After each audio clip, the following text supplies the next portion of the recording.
Joan Hughes knows how difficult it can be to find a job.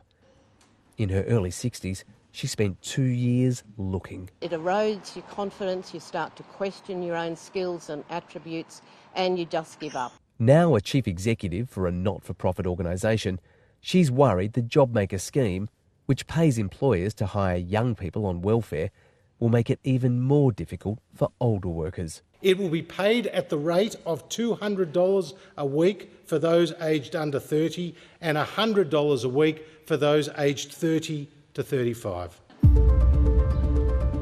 To qualify, businesses must increase their staff numbers, but opponents of the scheme claim it creates an incentive to reshape the workforce. It's almost like this system has been designed precisely to enable huge employers with large workforces to fracture their workforce, to get rid of older employees who might be costing them more money and replace them with younger workers. Treasury documents claim the hiring credit does not create an incentive for an employer to replace an older worker with several new part-time workers.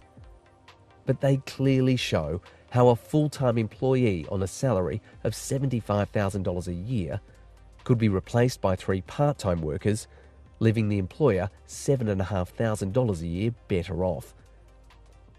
Even if the 3 workers were paid a salary of up to $30,000 each, the boss would still be ahead because they'd have 2 extra staff and the JobMaker credit would cover the difference.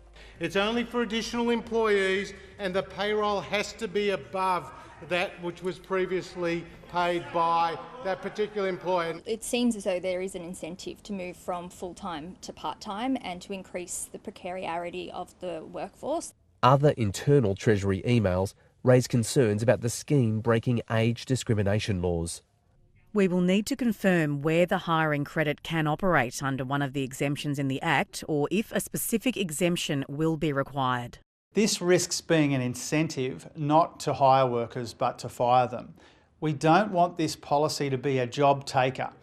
We don't want the government's JobMaker hiring credits to be job takers.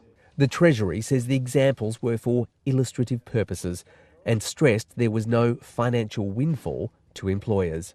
The Treasurer first claimed that JobMaker would support 450,000 jobs. Treasury has since admitted that the number of newly created roles is likely to be around 1/10 of that.